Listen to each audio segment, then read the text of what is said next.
Mari kita berdoa. Bapa Surgawi, terima kasih.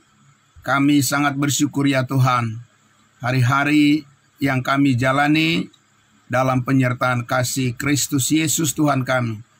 Dan kepada kami, anak-anak-Mu yang kudus, Engkau berikan terus berkat-berkat-Mu dan mencukupi apa yang kami perlukan, apa yang kami butuhkan, supaya kami menjadi orang-orang kudus-Mu yang terus bertumbuh di dalam kasih karunia-Mu. Engkau memberikan dan memberikan kami kekuatan baru, dan terus kami dibangunkan di pagi hari untuk bersyukur kepada-Mu ya Bapa di surga. Terima kasih Tuhan, kami kembali akan bersama-sama mendengarkan kebenaran firman-Mu, Tuhan yang memberkati hati dan pikiran kami. Di dalam nama Tuhan Yesus kami berdoa. Amin. Puji Tuhan. Baik saudara-saudaraku, salam sehat buat kita semuanya. Tetap semangat saudara-saudaraku.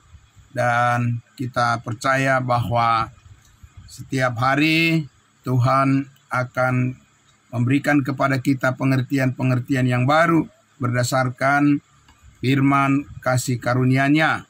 Apa yang tertulis di dalam Alkitab firman Tuhan akan menjadi sumber yang tetap berkat bagi kita semua, supaya kita mengetahui bagaimana terpelihara firman Tuhan dan juga hidup kita bersama-sama. Puji Tuhan Bapak Ibu Saudara, kita kembali ke Galatia pasalnya yang ke-6. Kita masih akan membaca ayatnya yang ke-11 ya.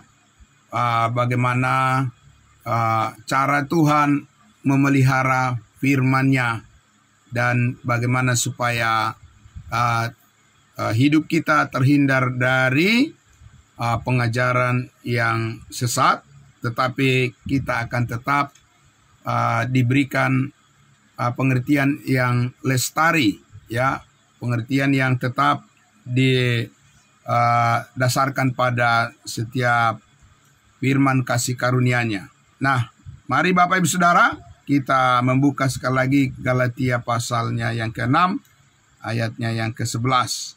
Saya membaca sekali lagi. Lihatlah bagaimana besarnya huruf-huruf yang kutulis kepadamu dengan tanganku sendiri. Sekali lagi, lihatlah bagaimana besarnya huruf-huruf yang kutulis kepadamu dengan tanganku sendiri.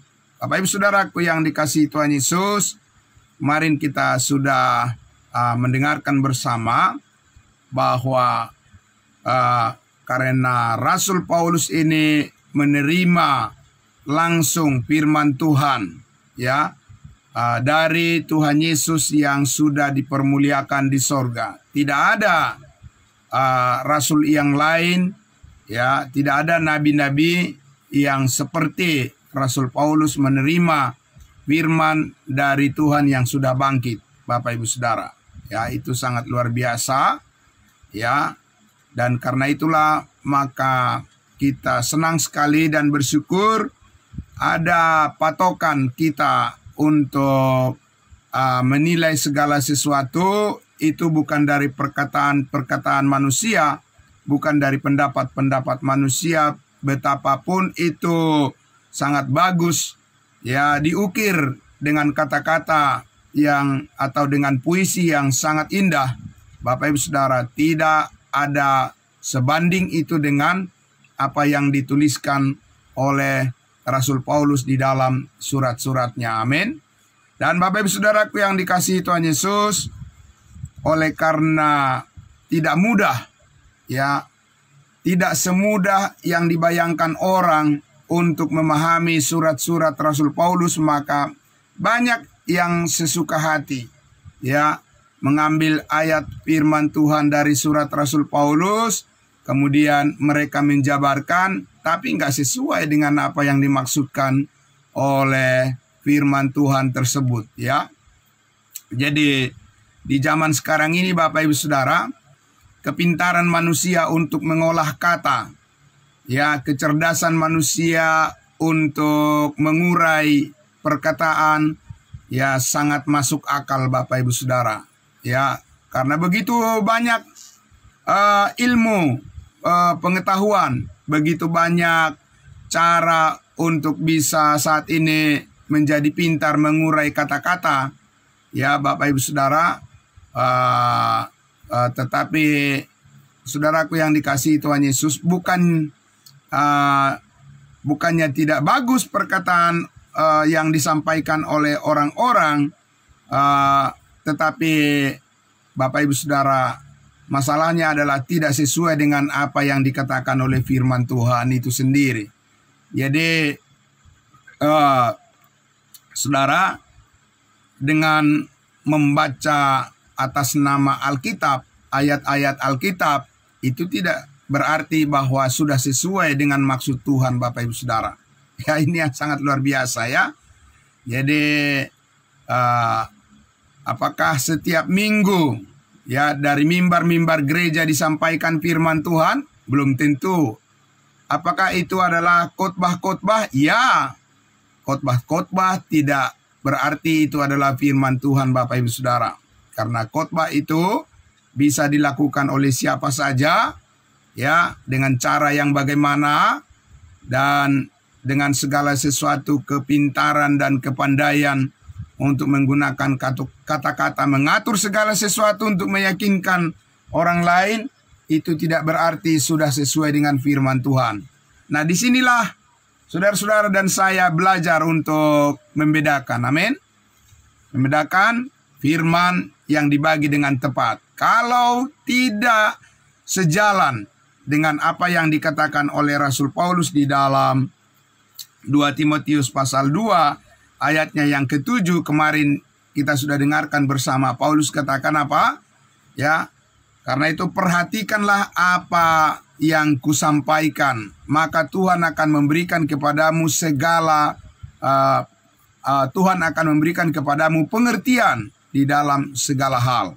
Jadi saudara, jadi kalau kita lihat bahwa sangat bersyukur kita mempunyai firman yang tertulis, yaitu ya apa yang kita temukan di dalam Alkitab ini. Tapi saudaraku yang dikasihi Tuhan Yesus, ya, oleh karena versi-versi daripada terjemahan Alkitab itu berbeda-beda, ya, satu dengan yang lain, dan kita sudah sering Bapak Ibu Saudara kembali memeriksa, memperbandingkan, ya, terjemahan Alkitab itu tidak sama satu dengan yang lain, dan itu menyebabkan juga pengertian yang berbeda, ya Bapak Ibu Saudara.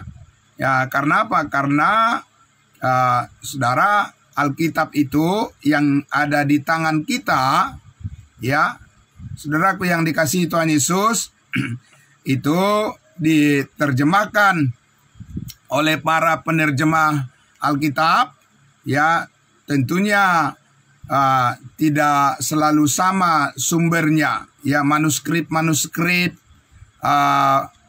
asli bahasa Ibrani maupun bahasa Yunani itu tidak sama sumbernya semuanya Bapak Ibu Saudara. Dan karena itulah maka ya kita paling tidak Bapak Ibu Saudara, kalau kita belajar misalnya Alkitab yang berbahasa Inggris, ya, yaitu dalam versi Alkitab King James Version, versi King James, maka saudara, disitulah kita menemukan tulisan yang sama seperti yang dimaksudkan oleh Rasul Paulus, firman Tuhan yang diterimanya.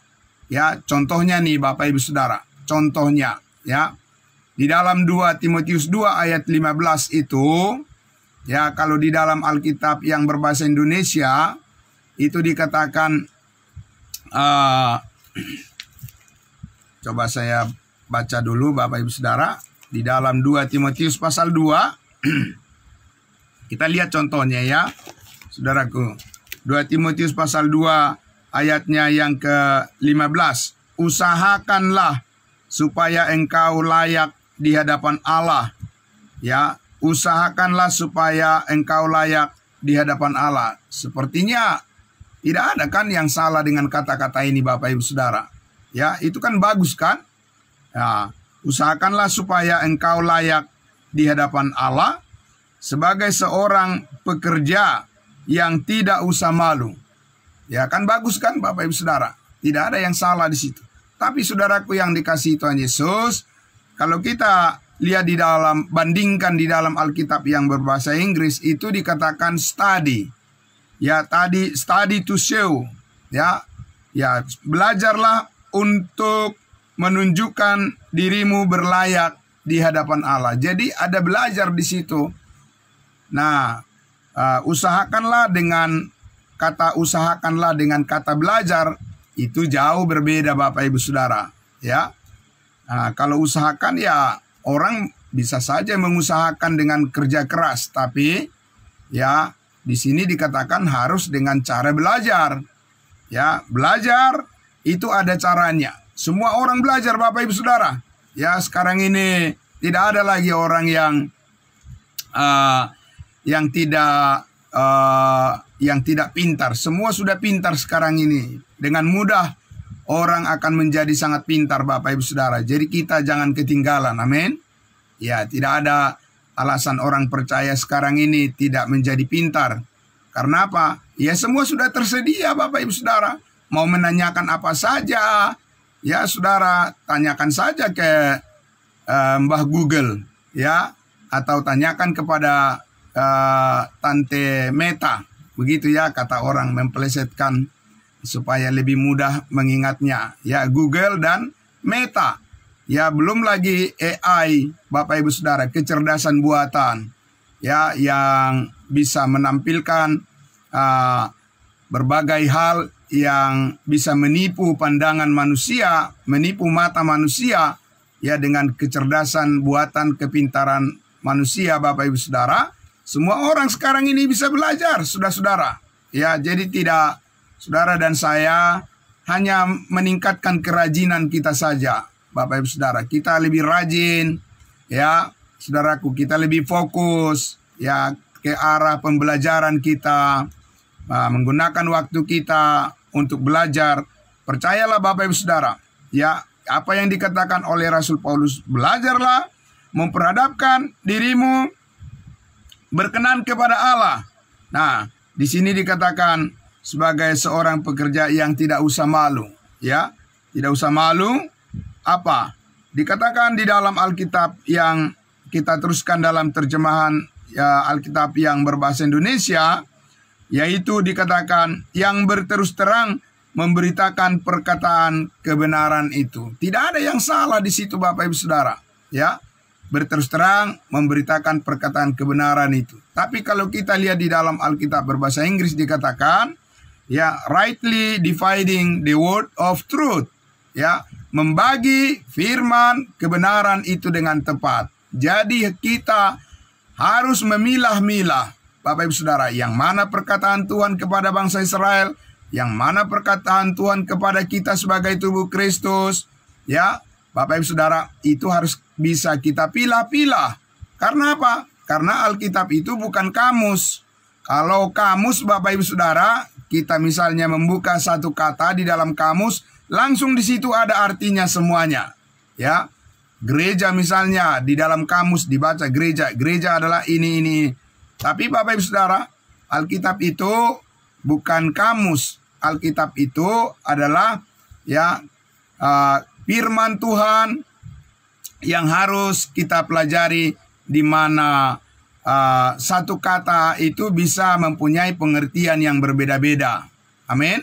Nah, karena itu saudaraku yang dikasihi Tuhan Yesus, itulah sebabnya kalau kita berbicara tentang iman, ya, semua orang mengatakan saya beriman, ya, dan kita harus beriman, ya, Bapak Ibu Saudara. Tetapi kita sudah memahami bahwa saat ini kita mengerti iman yang kita maksudkan adalah iman kepada kasih karunia Allah. Amin.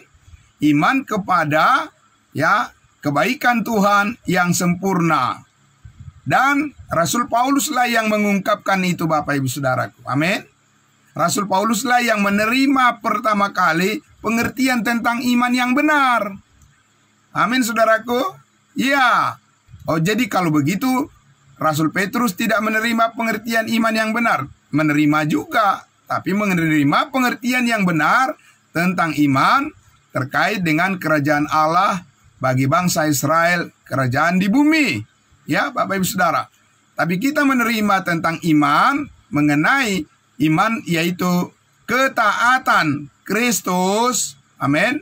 Ketaatan Kristus yang telah menyelesaikan segala dosa dan dengan sempurna telah mengampuni segala kesalahan kita. Tidak ada, Bapak Ibu Saudaraku, rasul-rasul lain yang menerima ya firman yang tertulis seperti yang diterima Rasul Paulus, ya, yaitu mengenai kebenaran Kristus yang sudah menyelesaikan segala ya persoalan yang menghalangi kita untuk lebih dekat dengan Tuhan.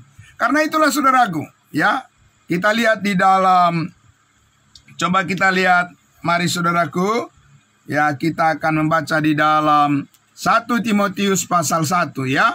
1 Timotius pasal 1, ya, mengapa begitu penting kita membaca dan mempelajari dan membagi dengan tepat firman, ya, yang dikaruniakan oleh Yesus Kristus melalui hambanya, yaitu Rasul Paulus, ditujukan kepada kita. Kita belajar bagaimana membagi firman kebenaran dengan tepat, karena itulah yang menjadi makanan, ya, vitamin bagi jiwa kita, roh kita, dan perbuatan kita yang mengarahkan tindakan-tindakan kita supaya selaras dengan kehendak Allah. Amin. Nah, itu sangat luar biasa. Kita lihat di dalam 1 Timotius pasalnya yang pertama, Bapak Ibu Saudara. Ya, jadi Paulus katakan, perhatikanlah apa yang kukatakan, maka Tuhan akan memberikan kepadamu pengertian di dalam segala hal. Mari kita lihat pengertian yang baru, ya, tentang bagaimana kita memahami, saudara-saudaraku, ya, manfaat daripada tulisan-tulisan Rasul Paulus ini kepada kita. Kita lihat di ayatnya yang ke-12, ya, 1 Timotius 1 ayat 12. Aku bersyukur kepada Dia yang menguatkan aku, yaitu Kristus Yesus Tuhan kita. Amin.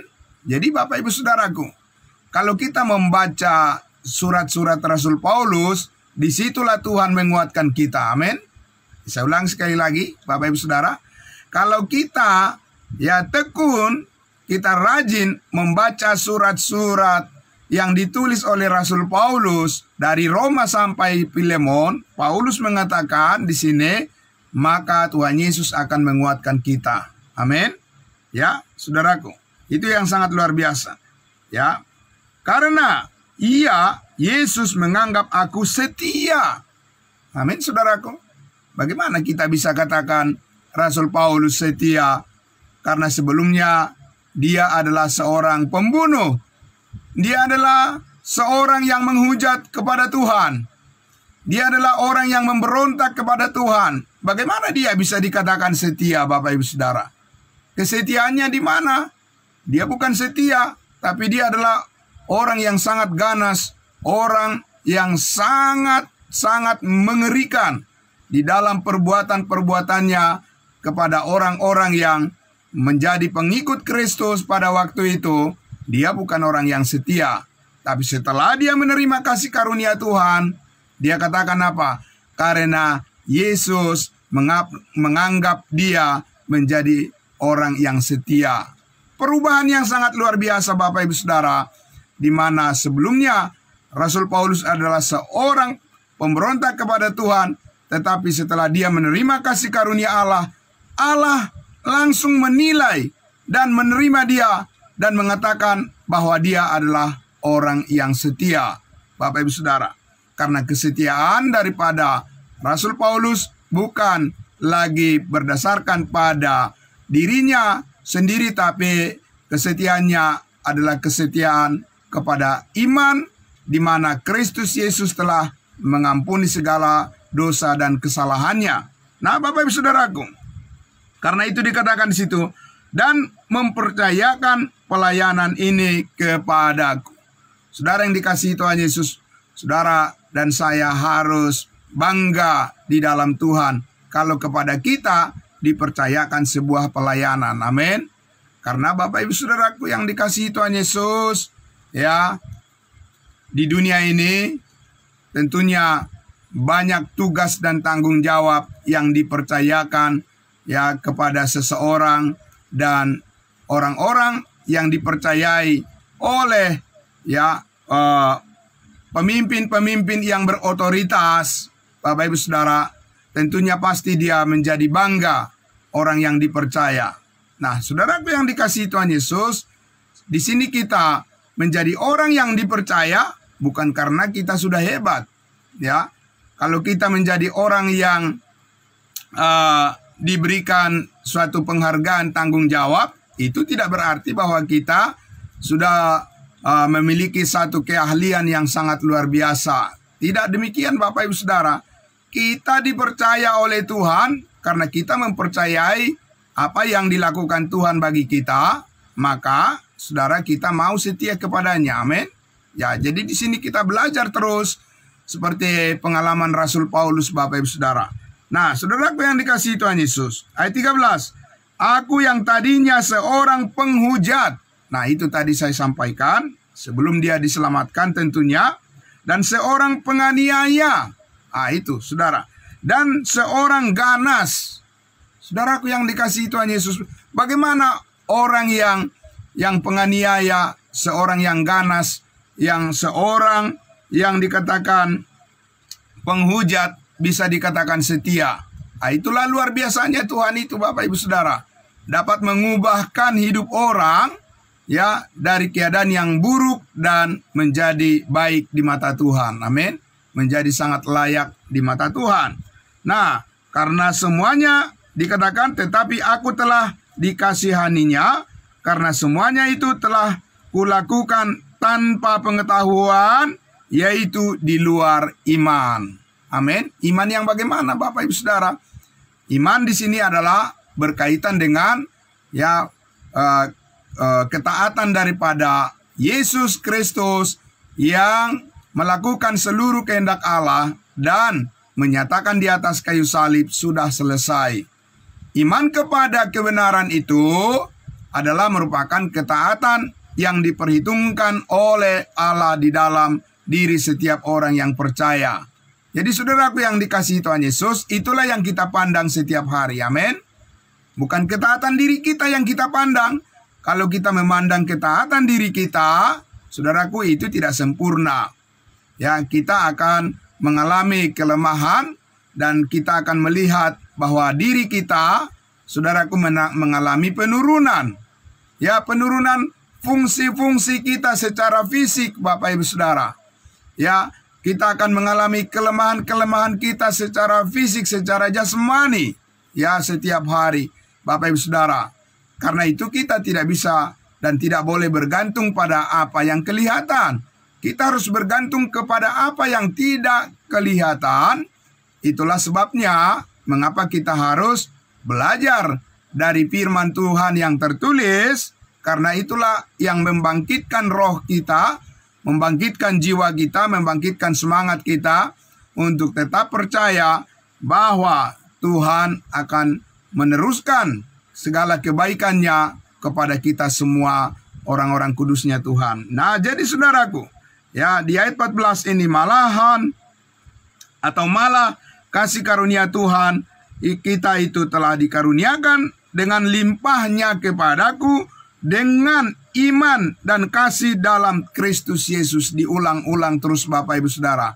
Ya, dengan iman, iman dan kasih dalam Kristus Yesus. Yaitu kasih yang sempurna itu, Bapak Ibu Saudara. Itu yang terus kita pelajari. Ya, firman Tuhan yang dibagi dengan tepat itu akan menghadirkan kepada kita bagaimana ketaatan iman dan kasih kepada Kristus saat ini akan terus menguatkan kita. Amin. Nah, saudaraku, dari siapa kita belajar perkataan-perkataan yang mulia seperti ini, Bapak Ibu Saudara? Dari Rasul Paulus. Seandainya Rasul Paulus tidak menuliskan kata-kata ini, firman ini, dari mana kita belajar, Bapak Ibu Saudara? Nah, pastilah kita akan menjadi bagian dari orang-orang yang mengalami kesesatan dengan segala kepercayaan yang keliru di berbagai tempat dan kelompok yang kita lihat Bapak Ibu Saudaraku, di mana-mana banyak kesesatan terjadi dan kita akan menjadi orang yang turut binasa karena kita tidak menemukan terang dan jalan kehidupan itu. Nah, Bapak Ibu Saudara, karena itulah maka dikatakan di ayat 15, perkataan ini benar dan patut diterima sepenuhnya. Kristus Yesus datang ke dunia untuk menyelamatkan orang berdosa. Jadi saudaraku, Kristus Yesus datang ke dunia menurut banyak orang supaya mendapatkan keselamatan adalah bahwa orang-orang harus menjadi orang yang baik.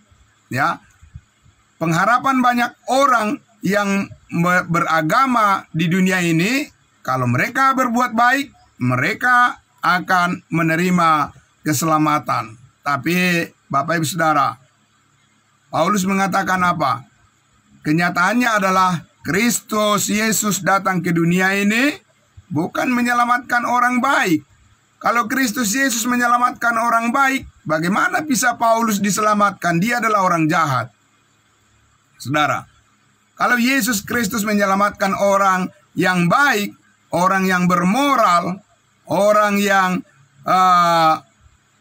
melakukan berbagai kebajikan, saudaraku yang dikasihi Tuhan Yesus, bagaimana Paulus bisa diselamatkan? Sementara dia sudah mengaku tadi, dia adalah penganiaya, dia adalah penghujat, dia adalah seorang ganas, dia adalah seorang pembunuh. Bagaimana dia bisa diselamatkan? Secara akal manusia itu tidak bisa diterima Bapak Ibu Saudara. Tapi secara iman, amin, secara kebenaran, secara kenyataan, firman Tuhan mengatakan bahwa Kristus Yesus datang ke dunia untuk menyelamatkan orang yang berdosa, dan di antara mereka akulah yang paling berdosa. Lihat saudaraku, Paulus mengatakan dia menyadari bahwa dialah orang yang paling buruk. Dialah orang yang paling buruk di dalam hal bagaimana dia memperlakukan orang-orang percaya, memperlakukan Tuhan pada saat dia sebelum diselamatkan.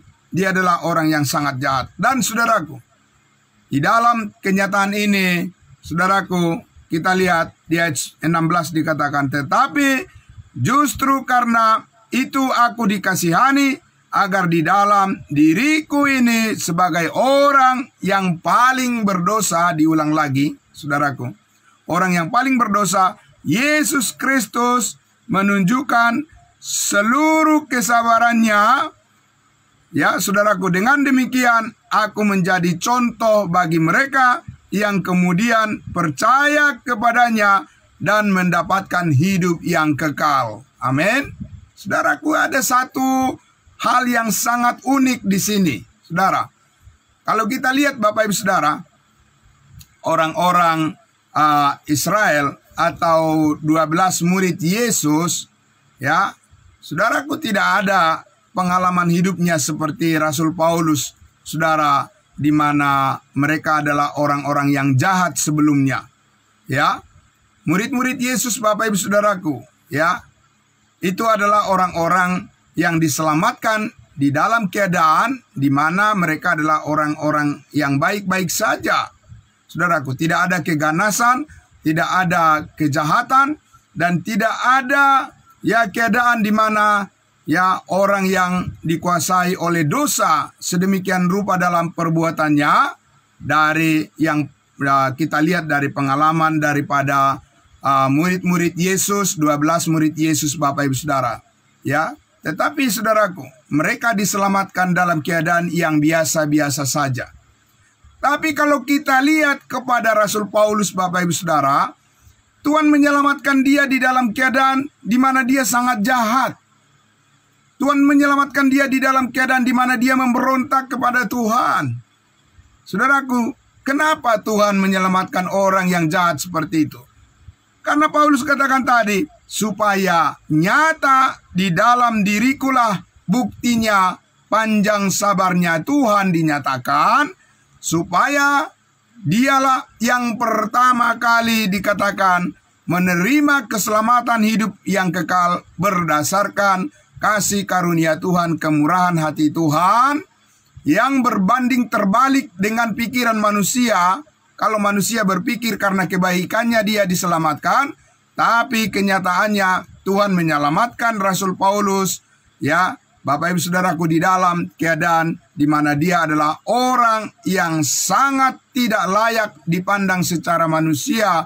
Dia adalah orang yang pantas menerima hukuman, tapi sebaliknya Tuhan menyelamatkan dia dengan kasih karunia-Nya. Bapak Ibu Saudaraku, dengan dasar apa Tuhan menyelamatkan dia? Saudaraku, itulah kuasa daripada darah Kristus, itulah kuasa daripada kebenaran Kristus, itulah kuasa daripada salib Kristus, saudaraku, menyelamatkan sungguh-sungguh setiap orang, bukan berdasarkan perbuatannya. Amin. Supaya nyatalah bahwa manusia itu diselamatkan oleh Tuhan ke dalam hidup yang kekal hanya melalui iman. Tidak ada tambahan apapun, tidak ada kesalehan manusia, dan tidak ada ketaatan manusia. Murni 100% adalah karena Tuhan mengaruniakan, ya, pengampunan segala dosa, dan Tuhan mengaruniakan, ya, kebenarannya kepada setiap orang yang percaya, dan tidak ada, ya, andil daripada manusia itu di sana. Dan itulah yang harus kita percayai dan yang harus dipercayai oleh semua orang supaya bisa benar di hadapan Tuhan. Amin. Nah, saudaraku, ya, hal yang sangat menarik di situ di ayatnya yang ke-16 itu, di bagian B dikatakan, dengan demikian aku menjadi contoh. Nah, ini di dalam Alkitab bahasa Indonesia, yang berbahasa Indonesia, aku menjadi contoh. Tapi dalam Alkitab yang berbahasa Inggris dikatakan, in me first. Ya, in me first, artinya adalah di dalam diri saya adalah contoh yang pertama. Ya, menjadi contoh yang pertama, ya, bagi semua orang yang percaya kemudian kepada kasih karunia Allah dan memperoleh hidup yang kekal. Nah, itulah sebabnya Bapak Ibu Saudara, kalau kita belajar surat-surat Rasul Paulus, pola-pola pemberitaan firman yang kita sampaikan itu adalah pola-pola kasih karunia Tuhan, bukan perbuatan baik manusia yang kita sampaikan, bukan cerita tentang kehebatan kita, cerita keberhasilan kita, ya, yang kita sampaikan kepada orang lain, Bapak Ibu Saudara. Ya, karena itu tidak sesuai, tidak selaras dengan firman yang dituliskan oleh Rasul Paulus, dan itu tidak menolong orang untuk memperoleh keselamatan, Bapak Ibu Saudara. Tetapi saudaraku yang dikasihi Tuhan Yesus, ketika kita melihat misalnya Paulus katakan dalam Efesus 1 ayat 13, di dalam Dia kamu juga, di dalam Yesus kamu, karena kamu telah mendengarkan firman kebenaran, yaitu Injil keselamatanmu, di dalam Yesus kamu, ketika kamu percaya, dimeteraikan dengan Roh Kudus. Di mana tulisan para nabi dan para rasul firman Tuhan yang mengatakan bahwa ketika kamu percaya dimeteraikan dengan Roh Kudus? Adakah itu disampaikan Petrus? Bapak Ibu Saudara, apakah ada itu disampaikan Yohanes? Apakah itu ada disampaikan oleh Yakobus, Bapak Ibu Saudara? Yakobus mengatakan iman tanpa perbuatan adalah iman yang mati. Bahwa manusia dibenarkan bukan hanya karena iman, tetapi juga dengan perbuatan-perbuatan. Itu yang disampaikan oleh Yakobus. Saudara tidak akan menemukan, ya, di dalam kitab-kitab yang lain, yang ditulis oleh rasul-rasul yang lain, yang ditulis oleh para nabi, di mana dikatakan bahwa setiap orang yang percaya dimeteraikan dengan Roh Kudus. Saudara tidak akan menemukan itu. Bapak Ibu tidak menemukan itu di dalam tulisan daripada rasul-rasul dan nabi-nabi yang lain. Hanya di dalam tulisan surat-surat yang disampaikan oleh Rasul Paulus lah kita membaca bahwa setiap orang yang percaya saat ini langsung dimeteraikan dengan Roh Kudus sebagai jaminan kepastian keselamatan kita kekal untuk selama-lamanya, dan kita terpelihara di dalam kasih Kristus yang sesungguhnya yang sempurna. Amin. Nah, saudaraku yang dikasihi Tuhan Yesus, itulah hidup kita, itulah diri kita, itulah gambar manusia baru yang kita peroleh dari Allah yang hidup, yang menjadikan kita satu persekutuan di dalam persekutuan yang benar. Amin. Saudara, yang membaptiskan saudara dan saya ke dalam kematian Kristus. Amin. Saudara, tidak ada rasul-rasul yang lain mengatakan bahwa kamu dibaptiskan kepada kematian Kristus, Bapak Ibu Saudara. Saudaraku yang dikasihi Tuhan Yesus, dan itu adalah merupakan satu berkat yang besar bagi kita semuanya. Oleh karena itulah saudara, mengapa Rasul Paulus selalu mengatakan bahwa ya di dalam tulisan yang dia sampaikan, firman yang dituliskan oleh Rasul Paulus, betapa pentingnya kita membaca itu, Bapak Ibu Saudaraku, secara berulang-ulang, mempelajarinya, karena itulah firman yang dibagi dengan tepat. Itulah kebutuhan kita setiap hari. Kalau kita mengatakan, saya membutuhkan firman Tuhan, saya ingin menyampaikan berita keselamatan kepada orang lain, saya ingin supaya firman Tuhan menolong hati dan pikiran saya, bacalah ya tulisan yang dituliskan oleh Rasul Paulus, sudah ada di tangan kita, Bapak Ibu Saudara, dari kitab Roma sampai kepada Filemon. Nah, saudaraku yang dikasihi Tuhan Yesus, bagaimana supaya generasi yang akan datang, bagaimana supaya orang-orang sesudah kita, Bapak Ibu Saudara, masih tetap mereka akan mendengarkan firman kebenaran, kasih karunia Allah yang sempurna yang dinyatakan oleh Allah kepada Paulus dan juga kepada kita di dalam gereja kita, di dalam persekutuan kita, Bapak Ibu Saudara. Bagaimana caranya itu bisa terpelihara, saudaraku? Caranya adalah saudara dan saya harus terus memberitakan dan menyampaikan kepada semua orang. Kenapa, Bapak Ibu Saudara? Karena kalau kita mendiamkan kebenaran Injil kasih karunia ini, maka tidak akan ada orang lagi yang diselamatkan, dan tidak ada orang lagi yang bisa dipercaya untuk bisa membuka rahasia Tuhan kepada orang lain, kepada generasi yang akan datang. Mereka akan mengalami kesesatan. Saudara, tentunya ya, kita tidak mau berhenti kebenaran ini hanya pada diri kita saja, hanya pada masa hidup kita ini saja, tapi kita mau mendengarkan bahwa anak-anak kita, cucu-cucu kita, di hari akan datang masih kita akan lihat mereka memiliki iman yang benar. Amin. Caranya memelihara demikian, Bapak Ibu Saudara. Kalau Alkitab itu akan tetap ada sampai dunia ini hancur pun, Alkitab ini, firman Tuhan ini akan tetap ada. Tetapi iman timbul dari pendengaran. Amin.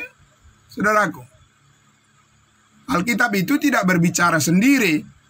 Firman Tuhan itu disampaikan oleh orang-orang percaya, orang-orang yang setia memberitakan Injil Kristus, sehingga kebenaran itu terpelihara dan banyak orang yang terus meneruskan dan terus lagi, estafet lagi, ya, dari satu orang kepada orang lain, dari orang lain kepada orang yang berikutnya, dari satu generasi ke generasi yang berikutnya, dan seterusnya, Bapak Ibu Saudara.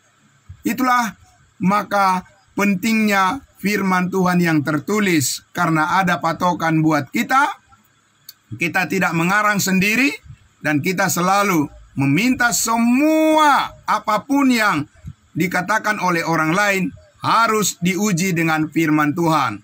Itu sebabnya Paulus katakan di dalam 1 Tesalonika 5 ayatnya yang ke-21, ujilah segala sesuatu dan peganglah yang benar. Amin. Uji dulu, Bapak Ibu Saudara. Kita jangan mudah percaya, karena manusia itu begitu, Bapak Ibu Saudara. Kalau orang yang memimpinnya itu dianggap sudah bisa dipercaya, apapun yang dikatakan ya tidak diseleksi lagi. tidak diperiksa lagi, tidak diuji lagi Bapak Ibu Saudara. Dan kalau pemimpinnya sudah sesat, maka pengikutnya juga akan ikut sesat juga. Tapi kita tidak harus seperti itu. Karena apa? Kita ada firman Tuhan yang tertulis, ya, tempat kita, sumber kita untuk menilai segala sesuatu benar atau tidak. Karena itulah maka 2 Timotius pasal 2 ayat 15 tadi mengatakan, study to show, ya, approve unto God, ya, supaya kamu belajar untuk memperhadapkan dirimu berkenan kepada Allah, ya, sebagai pekerja yang tidak usah malu membagi firman Tuhan itu dengan benar dan tepat. Amin. Saudaraku yang dikasihi Tuhan Yesus, ya, meskipun ya ini adalah sesuatu yang mungkin kadang berat bagi kita, karena kita artinya kita bagaimana belajar kepada firman Tuhan itu tidak selalu mudah, tetapi percayalah Roh Kudus akan menolong kita Bapak Ibu Saudara supaya kita bisa dimampukan agar kasih karunia-Nya yang menyanggupkan kita mengubah segala sesuatu, halangan-halangan di dalam pikiran kita dijernihkan oleh Tuhan menjadi selaras dengan kehendak-Nya. Amin. Mari kita berdoa. Bapa di dalam surga, terima kasih. Kami tahu pembaharuan akal budi kami adalah kunci utama bagaimana kami bisa memahami kehendak Tuhan dan bagaimana kami dapat melestarikan akan berita kebenaran ini. Kami harus terus berbicara. Kami harus terus menyampaikannya. Setiap hari kami harus membicarakan kebenaran ini dan kami harus sampaikan kepada semua orang. Kami percaya hidup kami sangat diberkati di dalam motivasi, di dalam kerinduan kami bersama ini Tuhan. Karena kami tahu ini adalah kehendak-Mu supaya Allah menghendaki supaya semua orang diselamatkan dan memperoleh pengetahuan akan kebenaran. Terima kasih Bapa di dalam surga untuk pagi hari yang indah ini. Kami bersyukur ya Tuhan karena Engkau terus mengajar kami bagaimana kami akan terus mensyukuri firman yang tertulis yang telah diterima oleh Rasul Paulus dan sampai kepada kami. Firman yang ada di tangan kami, yang ada pada kami, ada di rumah kami, dan ada dekat pada kami. Bahkan di dalam smartphone kami ada firman Tuhan yang bisa kami baca setiap hari. Setiap saat kami bisa mempelajarinya dan menambahkan pengetahuan kami yang baru sesuai dengan firman Tuhan, supaya hidup kami dapat kami persembahkan hanya untuk kemuliaan nama-Mu. Terima kasih Bapa di dalam surga, terpujilah Engkau, dalam nama Yesus Kristus kami berdoa. Amin. Puji Tuhan, selamat pagi saudaraku semuanya. Salam sehat buat kita semuanya. Kembali dulu kepada hambanya Bapak Pendeta Pardosi. Tuhan memberkati kita semua. Salam kudus. Shalom.